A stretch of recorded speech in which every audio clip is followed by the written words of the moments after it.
Good morning. So, in the previous lecture, we studied about some classification of functions, where we studied about algebraic functions, transcendental functions, and we started piecewise functions there.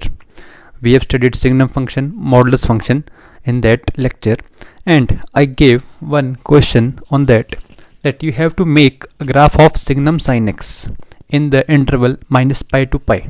I hope all of you must have tried that, and let us see whether you have made it correct or not.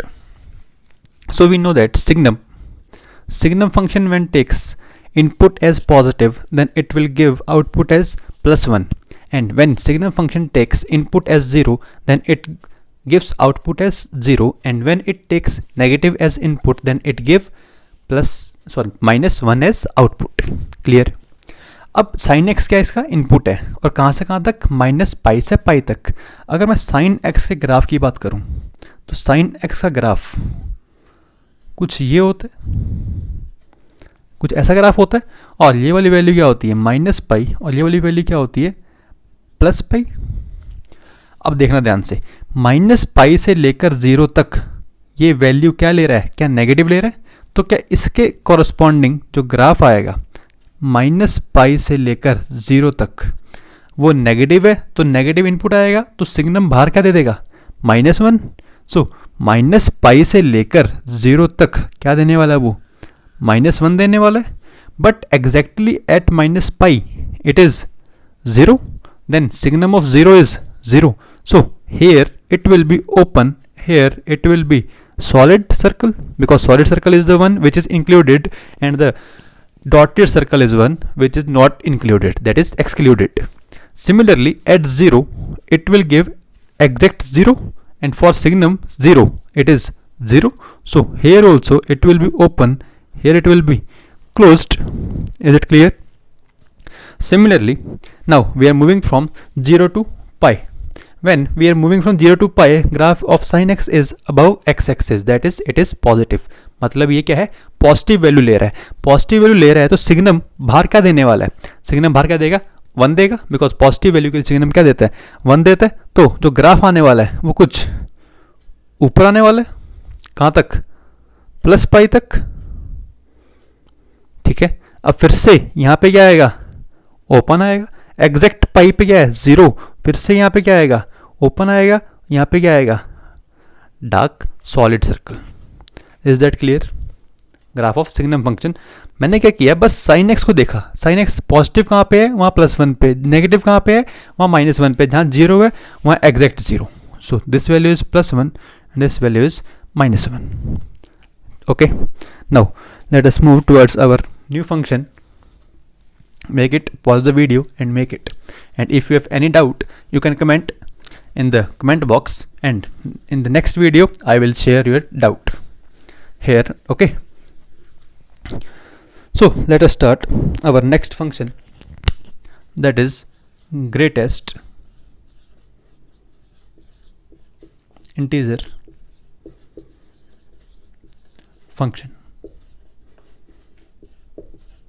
Which greatest integer function? First of all, it is represented by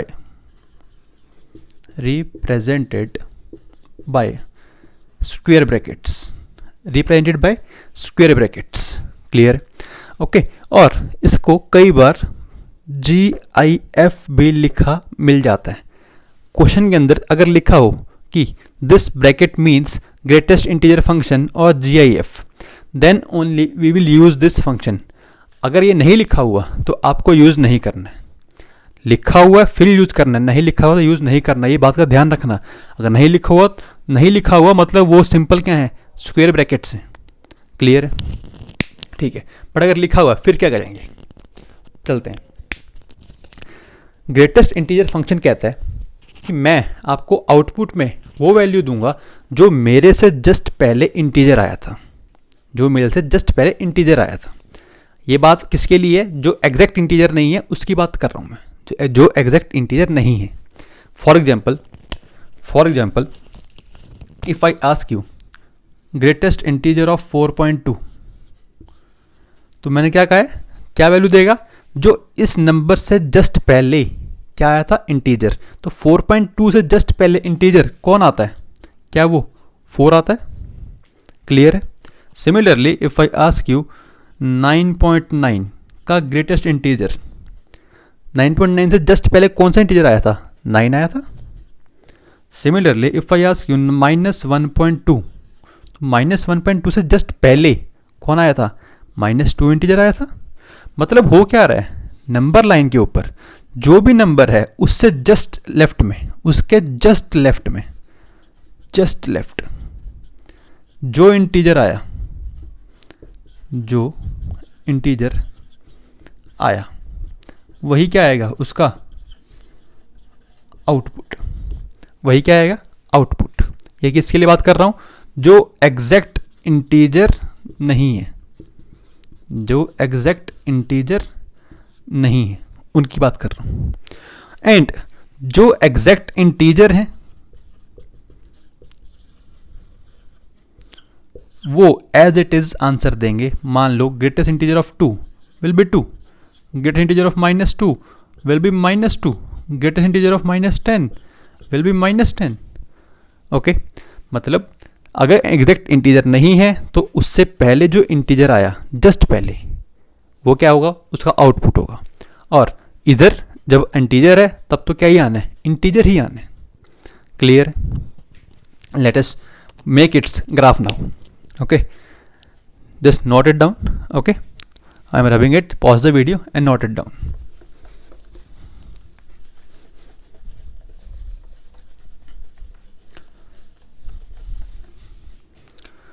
सो अब हो क्या रहा है?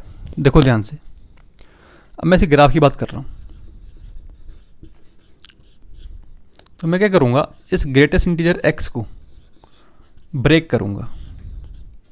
Break क्यों करूंगा? क्योंकि हमें ये पता है जैसे ही मैं 0 से मूव करता करता 1 पे जाऊंगा, 0 से लेकर 1 तक तो 0 वैल्यू देगा, क्योंकि 0 से पहले ग्रेटेस्ट इंटीजर आया है। जैसे ही 1 पे आया तो आंसर क्या कन्वर्ट हो जाएगा? 1 में। मान लो x की वैल्यू <1 है, >= 0 है, तो इस इंटरवल के अंदर जो सबसे पहला इंटीजर आया उस नंबर के जस्ट लेफ्ट में वो कौन होगा? 0 ही होगा। मान लो 0.2 लिया मैंने तो आंसर क्या दोगे आप? 0 दोगे। 0.9 लिया तब भी आंसर क्या दोगे? 0 दोगे। और अगर 0 लिया तब भी आंसर क्या दोगे? 0 दोगे। मतलब यहाँ पे आंसर क्या आएगा? 0। क्लियर? अब मैं अगर बात करूँ x की <2 > 1, 1 से 2 के बीच में उसका ग्रेटेस्ट इंटीजर क्या आएगा? 1 आएगा। 1.2 का 1, 1.3 का 1, 1.4 का 1, 1 का भी 1। इसलिए मैं यहाँ पे क्या ले रहा हूँ? इक्वालिटी का साइन ले रहा हूँ। तो यहाँ पे क्या आएगी वैल्यू? 1 आएगी। नेक्स्ट मूव करते हैं 3 से > 2 एंड <3। तो क्या आएगी वैल्यू? 2 आएगी। ऑब्वियसली बात है 2 से 3 के बीच में आंसर 2 आने वाला है। अगर मैं इससे ऊपर चलूँ x <0 > -1, तो आंसर क्या आने वाला है? -1। ऑब्वियस। मान लो -0.2 है तो -0.2 से जस्ट पहले कौन सा इंटीजर आया था? -1 आया था। ओके, अगर -1 की बात करूँ तो आंसर -1 ही आना है। ठीक है, तो मैं बात करता हूँ ग्राफ की।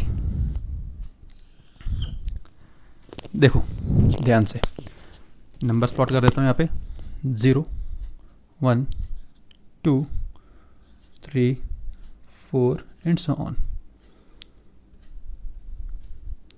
-1, -2, -3, -4, -1, -2, -3, -4, +1, +2, +3, +4।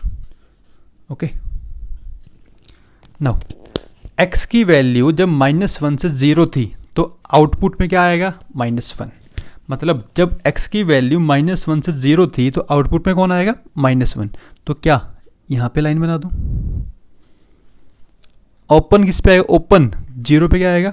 ओपन। तो 0 पे ओपन, यहाँ पे डार्क सर्कल। जैसे ही आप 0 पे पहुँचे, 0 पे जाते ही आंसर क्या कन्वर्ट हो जाएगा? 0 में।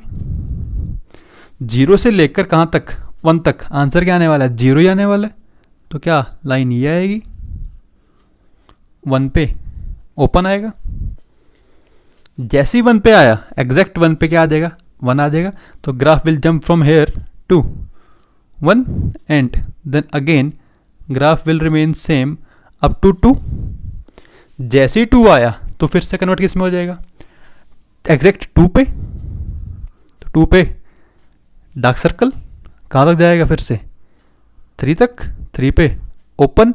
Similarly next it will move here. If I talk here then it will move like this. Graph समझ आया या नहीं आया कि ऐसा ग्राफ क्यों बन रहा है, हाँ या ना, क्लियर है या नहीं. ग्रेटेस्ट इंटीजर क्या कहता है कि मैं नंबर वो दूंगा जो मेरे से जस्ट पहले इंटीजर आया होगा. अगर इंटीजर है तो इंटीजर ही दे देगा, बट अगर इंटीजर नहीं है तो उससे जस्ट पहले जो इंटीजर आया होगा वो देने वाला है. ठीक है, ठीक है.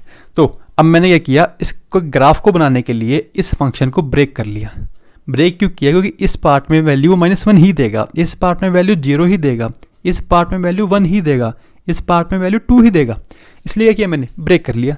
तो इसी के अकॉर्डिंग क्या किया, ग्राफ बना दिया. 0 से 1 में 0, बट एट एग्जैक्ट 1 पे कहाँ जंप कर जाएगा, 1 पे, क्योंकि एट 1 आंसर विल बी 1. 1 से जस्ट पहले 0.9999 पे ग्रेटेस्ट इंटीजर कितना आएगा, 0 आएगा. क्लियर है. देखो ध्यान से, ग्राफ क्या कर रहा है, जंप कर रहा है. ग्राफ जंप कर रहा है. जैसे ही आप 0 से 1 मूव किए, जंप कर गया, यहाँ गए जंप कर गया, यहाँ गए जंप कर गया. इसीलिए इस फंक्शन को स्टेप अप फंक्शन भी कहते हैं. क्या कहते हैं, स्टेप अप फंक्शन. ओके, और ये ब्रैकेट्स में यूज होता है, इसलिए इसको ब्रैकेटेड फंक्शन भी कह देते हैं. कौन सा, ब्रैकेटेड फंक्शन नाम है, सिनोनिम्स है. क्लियर है, is that clear or not. चलें कुछ क्वेश्चंस करते हैं. Okay, let us erase this.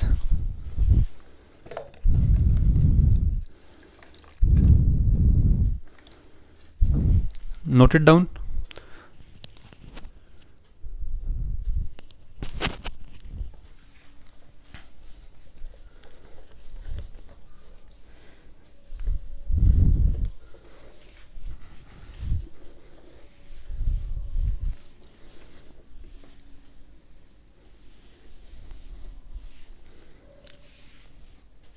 कुछ क्वेश्चन करते हैं इसके ऊपर.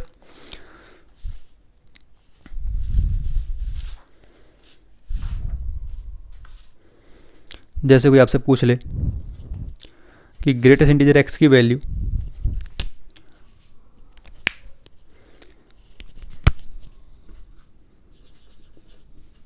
ग्रेटेस्ट इंटीजर एक्स की वैल्यू 0 से बड़ी है, तो बताओ एक्स क्या रहा होगा. अब ग्रेटेस्ट इंटीजर एक्स की वैल्यू 0 से बड़ी, चेक करते हैं फिर से ग्राफ से. ग्राफ बनाया था, क्या ग्राफ ऐसा आया था यहाँ पे, फिर यहाँ से ऐसा कुछ ऐसा आया था, अभी देखा था थोड़ी देर पहले. कह रहा है इसकी वैल्यू 0 से बड़ी, 0 तो नहीं, 0 से बड़ी. तो चेक करो 0 से ऊपर ग्राफ कहाँ गया, ये 0 होता है. 0 से ऊपर ग्राफ कहाँ गया, यहाँ से. ये पॉइंट क्या था, क्या ये पॉइंट 1,0 है, क्या ये पॉइंट 1,0 है. मतलब अगर x की वैल्यू 1 से आगे होगी तो मैं यहाँ से यहाँ चलता रहूँगा, तो मैं हमेशा 0 से ऊपर रहूँगा.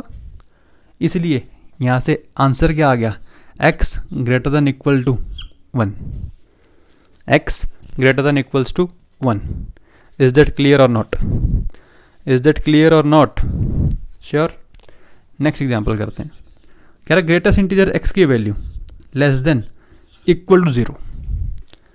चेक करो ग्राफ से, 0 या 0 से कम. 0 वैल्यू कहाँ तक है, क्या ये वाला जो पार्ट है ये 0 वैल्यू ले रहा है, कहाँ तक, 1 तक, एग्जैक्ट 1 तक या ओपन 1 तक. एग्जैक्ट 1 पे तो कहाँ चला गया, 1 पे, इसलिए हम कहाँ तक यूज़ कर सकते हैं, ओपन 1 तक. अगर ओपन 1 से पहले जितने भी x देखोगे ग्राफ क्या यहाँ या फिर यहाँ से नीचे रहेगा. मतलब x की वैल्यू क्या रही होगी, x की वैल्यू लेस देन 1 रही होगी. अब इक्वालिटी नहीं आएगी, क्योंकि इक्वालिटी आ गई तो ये 0 नहीं 1 पहुंच गया. क्लियर है. ओके, एक और क्वेश्चन करते हैं. पूछ रहा है इसकी डोमेन क्या होगी, इसकी डोमेन क्या होगी. मतलब डोमेन मतलब x ही पूछ रहे हैं भाई. ग्रेटेस्ट इंटीजर है, कहाँ पे है? डिनोमिनेटर के अंदर। डिनोमिनेटर के अंदर ये क्या नहीं होना चाहिए? जीरो। जीरो पे क्या होता है? नॉट डिफाइंड होता है, ठीक है। तो जीरो नहीं होना चाहिए, तो मैं क्या करूँ, जहाँ पे फंक्शन जीरो हो रहा है वो वाला पार्ट हटा दूँ। फंक्शन जीरो कहाँ पे हो रहा है? यहाँ से लेकर यहाँ तक, मतलब ऑल रियल, बाकी सब ले लो, बट किसको हटा दो? किसको हटा दो? कहाँ से कहाँ तक? जीरो से वन तक हटा दो। और जीरो पे भी क्या है? क्लोज्ड आएगा, क्योंकि ये क्या है? क्लोज्ड है। जीरो से लेकर वन तक, और वन पे ओपन, क्योंकि इस वैल्यू के लिए ग्रेटेस्ट इंटीजर फंक्शन क्या देता है? जीरो देता है, जो डिनोमिनेटर के अंदर जीरो अलाउड नहीं होता। इसलिए हमने क्या किया, ऑल रियल में से ये वाली वैल्यूज हटा दी, जिस पे ग्रेटेस्ट इंटीजर फंक्शन क्या देने वाला था? जीरो देने वाला था। क्लियर है? एक क्वेश्चन और लिखते हैं। मान लो कोई आपसे कह दे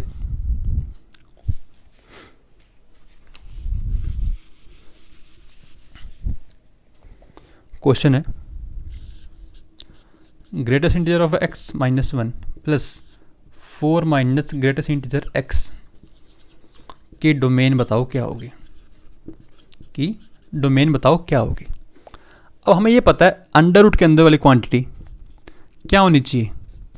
पॉजिटिव होनी चाहिए, या फिर जीरो हो जाए या पॉजिटिव हो जाए। तो इसका मतलब क्या हुआ? Greatest integer x is greater than equals to one. अभी देखा थोड़ी देर पहले, वन या वन से बड़ा, तो वन कहाँ पे आ रहा है? यहाँ पे आ रहा है, ये वैल्यू तो वन है। तो इससे या फिर उससे ऊपर, तो क्या यहाँ से कह सकता हूँ मैं x की value greater than equal to one रही होगी। सिमिलरली यहाँ चलते हैं, वो वाली value 4 minus greatest integer x भी क्या होना चाहिए? Greater than equal to zero होना चाहिए। क्लियर है? तो यहाँ से ग्रेटेस्ट इंटीजर x की वैल्यू क्या आ जाएगी? Less than equal to 4। 4 या 4 से कम, तो 4.999 तक का ग्रेटेस्ट इंटीजर कितना होता है? 4। सो फिर से क्या कह दूंगा कि x की वैल्यू 5 से छोटी कर दो बस। 5 ना लो, 5 ना लो, क्योंकि 5 पे तो क्या हो जाएगा? 5 पे कूद जाएगा वो। तो 5 से जस्ट पहले, तो इसलिए 5 पे क्या लगा दिया? ओपन। जस्ट पहले 4.9999 पे क्या देगा वो? 4 ही तो देगा। क्लियर है? बट हमें क्या चाहिए? हमें तो दोनों फंक्शन डिफाइन करने हैं, तो दोनों का क्या चाहिए? हमें कॉमन पार्ट चाहिए। दोनों का कॉमन पार्ट कैसे निकालते हैं? नंबर लाइन निकालो। नंबर लाइन पे क्या अपलोड करो? इसको, ये क्या है? 1 या 1 से आगे, 1 या 1 से आगे, ठीक है। क्या कह रहा है? 5 से छोटा, 5 से छोटा, ठीक है। तो दोनों में कॉमन कहाँ पे आ रहा है? दोनों में जो कॉमन आएगा वही तो आंसर आएगा, क्योंकि हमें क्या चाहिए? दोनों को क्या करना है? दोनों को डिफाइन करेंगे ना, तभी तो पूरा फंक्शन डिफाइन होगा। ओके, तो यहाँ पे कॉमन क्या आ रहा है? 1 से लेकर ओपन 5 तक। So our answer will be 1 to 5. So our answer will be 1 to 5 and closed bracket on 1 and 5 will not be included. That's why it is open interval. Okay, clear है? चले next function पे। So our next function start करते हैं। I am going to rub it, so pause the video and note it down.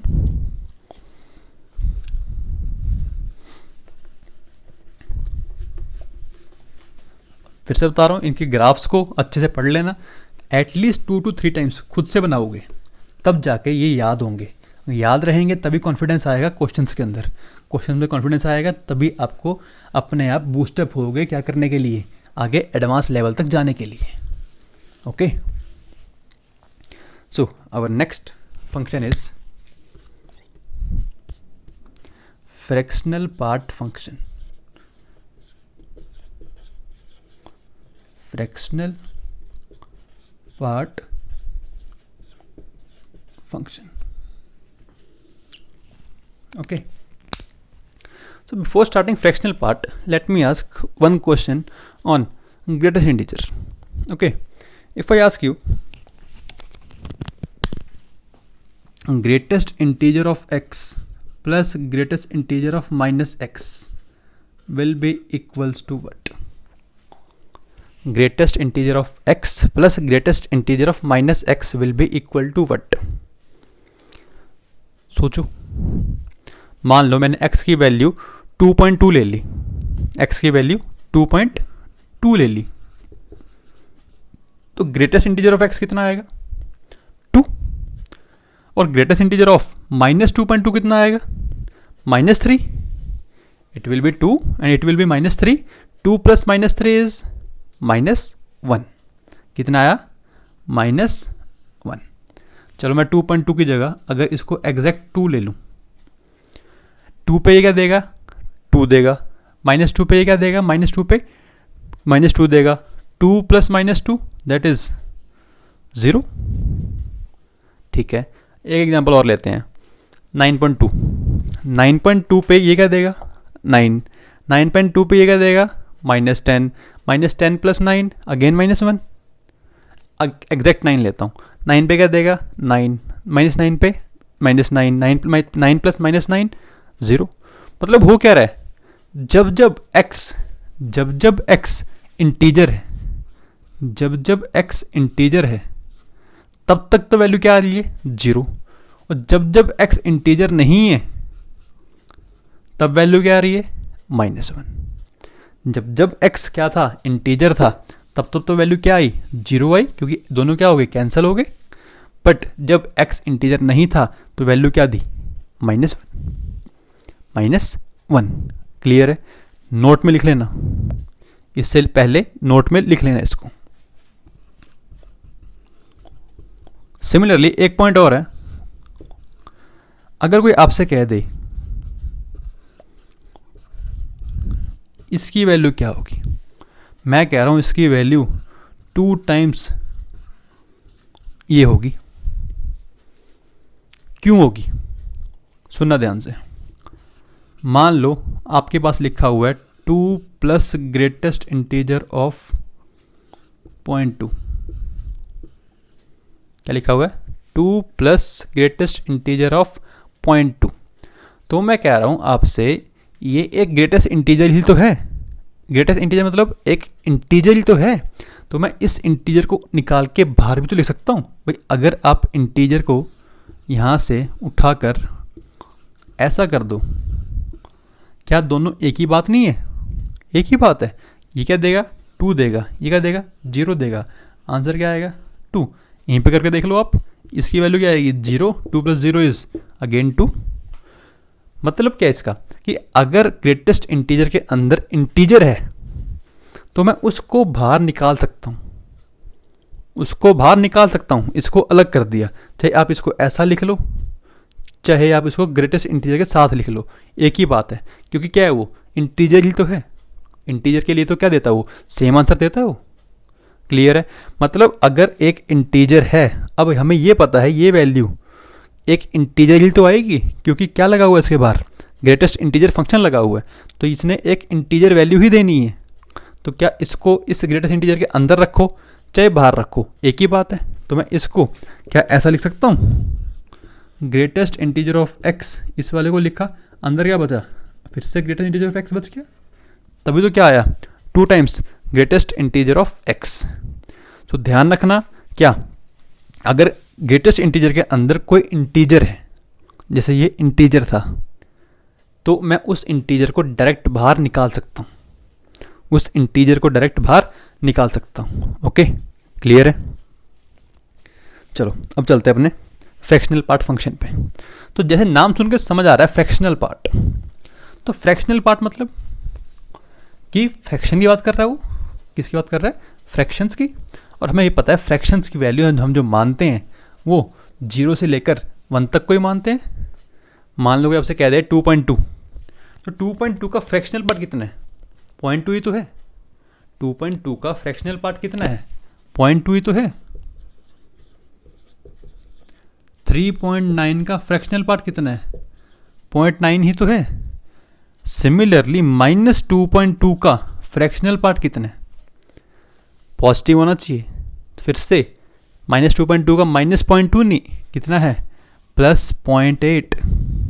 इसको break कैसे करेंगे? -3 + 0.8. इसलिए ठीक है, ये ध्यान रखना नेगेटिव वैल्यू के लिए कैसे निकालते हैं फ्रैक्शनल पार्ट. क्लियर है? मतलब फ्रैक्शनल पार्ट जो है सबसे पहले तो रिप्रेजेंट कैसे किया जाता है? इट इज़ रिप्रेजेंटेड बाय करली brackets. It is represented by करली ब्रैकेट्स. ओके, और फ्रैक्शनल पार्ट मतलब आपको उसमें आंसर क्या देना है? Only fraction. ठीक है. क्या मैं फ्रैक्शन की वैल्यू 1 कह सकता हूँ? 1 नहीं, क्यों भाई, अगर 1 ही कह दिया आपने तो 3, अगर मान लो मैं कह जाता कि 3 मेरा फ्रैक्शनल पार्ट नहीं, 3 मेरा इंटीजर है, 1 फ्रैक्शनल पार्ट है, तो इसका मतलब तो एक नंबर क्या था, 4 था ना, 4 था, साथ में 0 था उसके। इसको ऐसा नहीं कहेंगे 3 + 1 ना, फ्रैक्शनल पार्ट थोड़ी ना 1 तो एक प्रॉपर इंटीजर है, ठीक है। मतलब जो फ्रैक्शनल पार्ट की वैल्यू आने वाली है वो 0 से लेकर 1 तक आने वाली है, 0 से लेकर 1 तक आने वाली है। 0 पॉसिबल है, जब परफेक्ट नंबर इंटीजर होगा तो उसका फ्रैक्शनल पार्ट कितना होगा, 0, बट कहाँ तक जा सकता है, 1 ओपन तक। मान लो 4.999999, तो उसका फ्रैक्शनल पार्ट कितना होगा, 0.999999, बट 1 का भी नहीं होगा। क्लियर है, ठीक है। फिर से करें, ग्राफ बनाने की कोशिश करते हैं। ये लिख लो आप,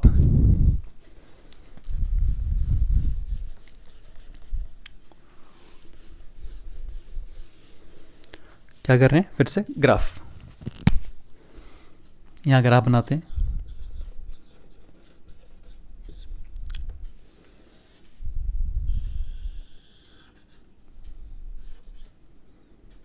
वन, 2, 3, 4, -1, -2, -3, -4।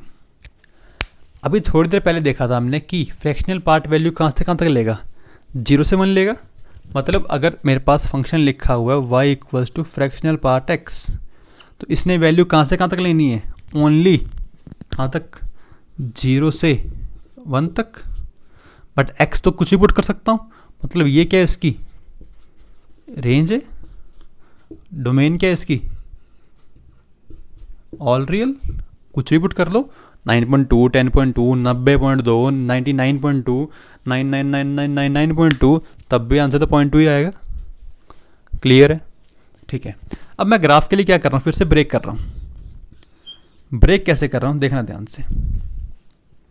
जब मेरा x <1 होगा, > 0 होगा, x की वैल्यू 1 से छोटी है, 0 या 0 से बड़ी है, मान लो 0.2 है, तो 0.2 है तो आप आंसर में क्या देने वाले हो, फ्रैक्शनल पार्ट का 0.2 ही दोगे, क्योंकि 0.2 खुद ही क्या है, फ्रैक्शनल पार्ट है।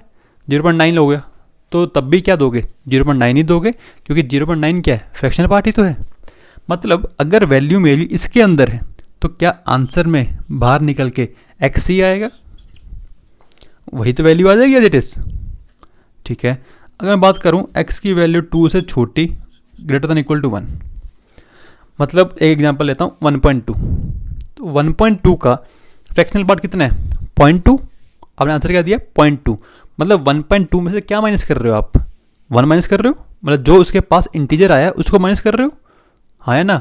मान लो 1.9 लिया, 1.9 का फ्रैक्शनल पार्ट कितना आएगा, 0.9 आएगा। मतलब आपने क्या किया, उसमें से जस्ट पहले जो इंटीजर आया है वो क्या कर दिया, माइनस कर दिया। मतलब इस पार्ट के अंदर जितनी वैल्यूज़ हैं उसका फ्रैक्शनल पार्ट कैसे आ रहा है, उस नंबर में से, इस नंबर में से क्या माइनस करके आ रहा है, 1 माइनस करके आ रहा है। सिमिलरली अगर x की वैल्यू 3 से छोटी है, > 2 है, अब कितना माइनस करके आंसर दोगे, मान लो 2.3, आंसर क्या दोगे आप, 0.3 दोगे ना। 0.3 कैसे दे रहे हो, 2.3 में से क्या माइनस कर रहे हो, 2 माइनस कर रहे हो, तो क्या लिख दूँ, x - 2, ठीक है। सिमिलरली बात करते हैं x की वैल्यू <0 और > -1 के लिए, तो -1 से बड़ी, 0 से छोटी, मतलब -0.2 मान लेता हूँ। तो -0.2 का फ्रैक्शनल पार्ट, -0.2 तो नहीं होगा क्योंकि पॉजिटिव होता है, तो -0.2 का फ्रैक्शनल पार्ट कैसे लिखोगे, -1 + 0.8, मतलब आपने क्या किया, आंसर 0.8 आ रहा है, तो -0.2 में कितना ऐड कर दिया, 1 ऐड कर दिया, तभी तो 0.8 आया। भाई -0.2 था ना, तो -0.2 में अगर मैं 1 ऐड करूँगा तभी तो 0.8 आएगा। मतलब हुआ क्या, x में कितना ऐड कर दिया, +1 कर दिया। सिमिलरली x की वैल्यू -1 से छोटी, > -2 होगी जब, तो यहाँ पे आंसर कितना आ जाएगा, x + 2। मतलब हो क्या रहा है, स्टार्टिंग वाला नंबर इसमें से माइनस कर रहे हैं, बस स्टार्टिंग वाला माइनस किया, स्टार्टिंग वाला माइनस किया, स्टार्टिंग वाला माइनस किया तो प्लस हो गया, स्टार्टिंग वाला माइनस किया तो प्लस हो गया, ठीक है, कोई प्रॉब्लम नहीं है। ग्राफ बनाते हैं, तो 0 से 1 के लिए ग्राफ क्या बनेगा, y = x। 0 से 1 इस इंटरवल के लिए ग्राफ क्या बनेगा, y = x। तो क्या y = x ग्राफ ये आएगा, 1 पे ओपन आएगा, 1 पे क्या है, ओपन है। Is that clear? 1 से 2 में जो ग्राफ बनने वाला है वो क्या बनने वाला है, x माइनस 1। एक्स माइनस 1 की 1 पे वैल्यू कितनी होगी, 0। 1 पे वैल्यू कितनी होगी, 0। 2 पे कितनी देता, 2 माइनस 1 1 देता, बट 1 कभी होगा, 1 कभी नहीं होगा, इसलिए कुछ ग्राफ ऐसा बन जाएगा। 2 से 3 के लिए x माइनस 2 का ग्राफ बनेगा, तो 2 पे वैल्यू क्या देगा, 0 देगा। 3 पे वैल्यू क्या देता, 3 माइनस 2 1 देता, बट फिर से 1 यहाँ पे क्या आ जाएगा, ओपन आ जाएगा, हाँ या ना। Similarly I can draw the graph here also, here also. So it is a graph of fractional part x। और क्या कभी ये इस 1 से ऊपर गया, ये लाइन कौन सी है, this line is y equals to 1। क्या 1 टच कर रहा है, टच नहीं कर रहा, सब पे क्या ओपन है, तो 1 से ऊपर नहीं जा रहा, ना ही 0 से नीचे जा रहा है, इसलिए इसकी रेंज क्या है, 0 से 1 रेंज, और 1 पे ओपन है। क्लियर है, हाँ या ना। चलें फिर कुछ क्वेश्चन पूछें आपसे।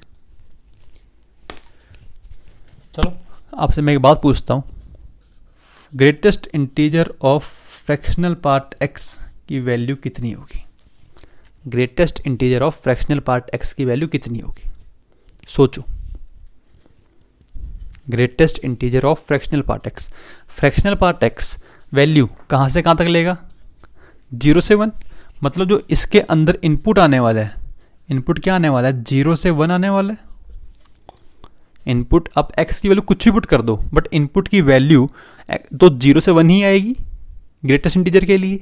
और ग्रेटेस्ट इंटीजर 0 से 1 का कितना होता है, क्या वो 0 होता है। सोचो फिर से, क्या पूछा है, greatest integer of fractional part x। Fractional part x की वैल्यू 0 से 1 होती है, 1 पे ओपन होता है।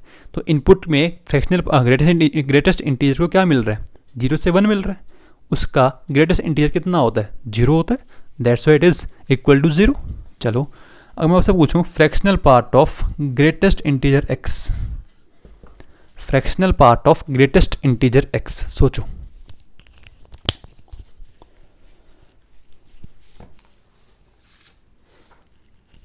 सोचो सोचो जल्दी सोचो। ग्रेटेस्ट इंटीजर फंक्शन जो है हमें रेंज में क्या देता है, ऑलवेज इंटीजर देता है बस। 1.1 का 1, 2.2 का 2, मतलब क्या देता है, 0 देगा या 1 देगा या 2 देगा या -1 देगा या -2 देगा, मतलब इंटीजर ही देगा ना। तो मतलब जो ये अंदर लिखा हुआ है एक इंटीजर ही लिखा हुआ है ना, इंटीजर ही लिखा है ना। और इंटीजर का फ्रैक्शनल पार्ट कितना होता है, 2 का फ्रैक्शनल पार्ट कितना है, 2 का 0 है, 3 का 0 है, मतलब इंटीजर का फ्रैक्शनल पार्ट कितना होता है, 0, हाँ या ना। क्लियर है। एक बात और पूछता हूँ, मान लो आपके पास लिखा होता x प्लस आई। x क्या है, कोई नंबर, कोई भी नंबर, रैंडम नंबर। i क्या है, इंटीजर। अब आपसे एक बात बताओ, 2 प्लस 0.2 का फ्रैक्शनल पार्ट कितना बताओगे आप, 0.2। क्या इस 2 का बीच में फ़ायदा है, कोई फ़ायदा नहीं है ना, इंटीजर है ना ये। तो इंटीजर का फ्रैक्शनल पार्ट कितना होता है, 0 होता है ना। तो इसका कोई रोल है कोई, इसमें कोई रोल नहीं है, मतलब इंटीजर का कोई रोल नहीं होता। तो डायरेक्ट आंसर कितना आएगा इसका भी, फ्रैक्शनल पार्ट x ही तो आएगा। डायरेक्ट आंसर क्या आएगा इसका, फ्रैक्शनल पार्ट x ही तो आएगा, हाँ या ना। क्लियर है। फिर चलते हैं, अब यहाँ पे एक नोट लिखवाता हूँ।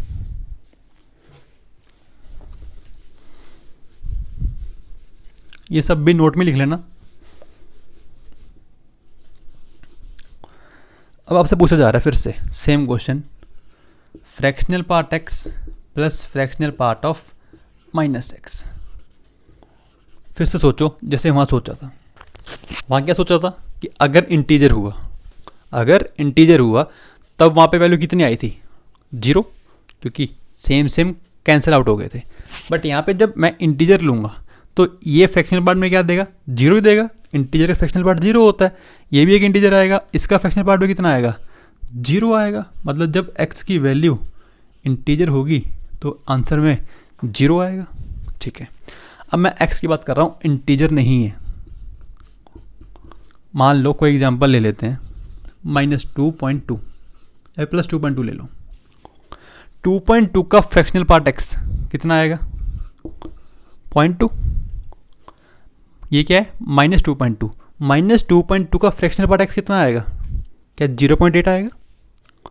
-2.2 क्या लिखोगे? -3 + 0.8, तो मतलब इसका फ्रैक्शनल पार्ट कितना आएगा? 0.8 आएगा। दोनों का सम कितना आ रहा है? 1 आ रहा है। आप कभी भी चेक कर लेना, हमेशा हमेशा जितने भी नंबर्स हैं नॉन इंटीग्रल, कौन से? नॉन इंटीग्रल, उन सब का इसकी वैल्यू क्या देगा? 1 देगा। चेक कर लो, आप कोई भी एक इंटीजर ले लो, कुछ भी ले लो, कुछ भी उठा लो, चेक करो। क्लियर है? चलें फिर आगे कुछ एग्जांपल्स करते हैं इसके ऊपर। मिटा दूं,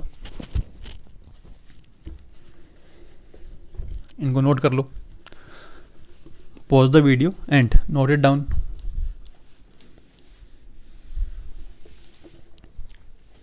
कुछ क्वेश्चन करते हैं फिर से। मान लो कोई आपसे कह दे रेंज बताओ, range of y = signum fractional part x की रेंज क्या होगी? सोचना ध्यान से और सुनना ध्यान से। फिर बताओ पहले तो रेंज क्या हो सकती है। पहली बात तो सिग्नम है, दिमाग में क्या आया? या तो -1 होगा, या 0 होगा, या 1 होगा, ये दिमाग में आएगा बस। बट ये जो फ्रैक्शनल पार्ट x है, ये कहाँ से कहाँ तक होता है? 0 से 1 तक। सुनना ध्यान से, क्या सोच रहा हूँ मैं? क्या सोच रहा हूँ कि जो ये फ्रैक्शनल पार्ट x है, ये कहाँ से कहाँ तक होता है? 0 से 1 तक। मतलब जब ये 0 होगा तो सिग्नम क्या लेगा? 0 लेगा, तो आउटपुट में क्या देगा? 0 देगा। जब ये 0 नहीं होगा तो ये कि एक पॉजिटिव नंबर होगा 0 से 1 के बीच में, और सिग्नम पॉजिटिव के लिए क्या देगा? 1 दे देगा बस, और तो कुछ आएगा ही नहीं सिग्नम के पास। क्या नेगेटिव वैल्यू कभी आएगी? नहीं आएगी, क्योंकि ये नेगेटिव लेगा कभी नेगेटिव ही नहीं लेगा ये। क्लियर है? फिर से बता रहा हूँ, फ्रैक्शनल पार्ट की वैल्यू 0 से 1 तक होती है। जब एग्जैक्ट 0 होगी तो सिग्नम क्या देगा? 0 देगा। जब 0 से 1 के बीच में होगी तो ये पॉजिटिव वैल्यू के लिए सिग्नम क्या देता है? 1 देता है। क्लियर है? हाँ या ना? ओके। यहीं पे अगर क्वेश्चन पूछ लिया था आपसे कि रेंज बताओ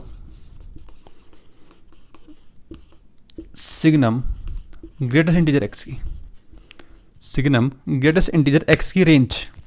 भाई ग्रेटेस्ट इंटीजर x की वैल्यू तो नेगेटिव में भी होती है, 0 भी होती है, पॉजिटिव भी होती है।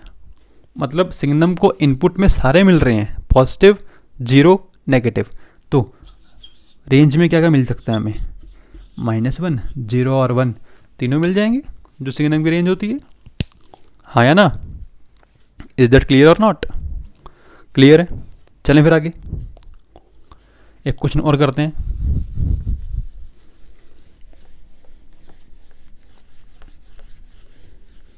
तो क्वेश्चन है, डोमेन एंड रेंज फाइंड करनी है। डोमेन एंड रेंज बतानी है किसकी?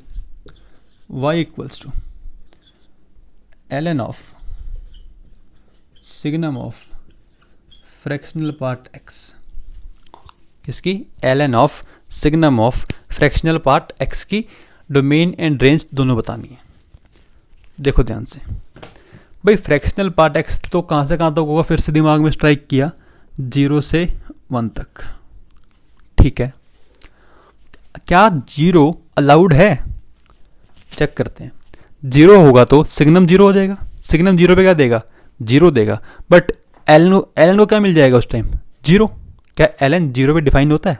लॉग 0 पे डिफाइन नहीं होते, इसलिए इस 0 को तो क्या करना पड़ेगा? यहाँ से हटाना पड़ेगा। 0 पुट नहीं कर सकते हम। ठीक है, और 0 जो आती है वैल्यू, वो किसके लिए आती है? इंटीजर्स के लिए आती है ना, ऑल इंटीजर्स के लिए। तो डोमेन में क्या आ जाएगा? All real numbers. क्या ये domain? All real numbers accept कौन? जितने भी इंटीजर्स हैं वो हटा दो, क्योंकि इंटीजर्स पे वैल्यू क्या दे रहा है? ये 0 दे रहा है, जिस पे ये 0 देगा, जिस पे ये डिफाइन नहीं होगा। क्लियर है? अब बात करते हैं रेंज की। तो सिग्नम में से ये तो हटा दिया, तो क्या बचा? Only positive values. पॉजिटिव के लिए सिग्नम क्या देगा? हमेशा 1 ही देगा। और ln1 कितना होता है? 0 होता है। दोबारा समझ लो, तो ओनली 0 आएगा। क्यों? फ्रैक्शनल पार्ट की वैल्यू कहाँ से कहाँ तक, 0 से 1 तक, 0 अलाउड नहीं है, तो 0 से 1 के बीच में नंबर क्या आएगा, पॉजिटिव आएगा। पॉजिटिव के लिए सिग्नम क्या देगा, 1 देगा, और ln 1 क्या होता है, 0 होता है। कुछ और वैल्यू तो आएगी नहीं, कुछ भी नहीं आएगी, और इसलिए रेंज के अंदर ओनली एक एलिमेंट आएगा, कौन, 0। कौन आएगा, ओनली एलिमेंट 0। कोई डाउट इसमें? If you have any doubt you can just comment in the comment box. Okay, so this is all about greatest integer function and fractional part function. Okay, thank you.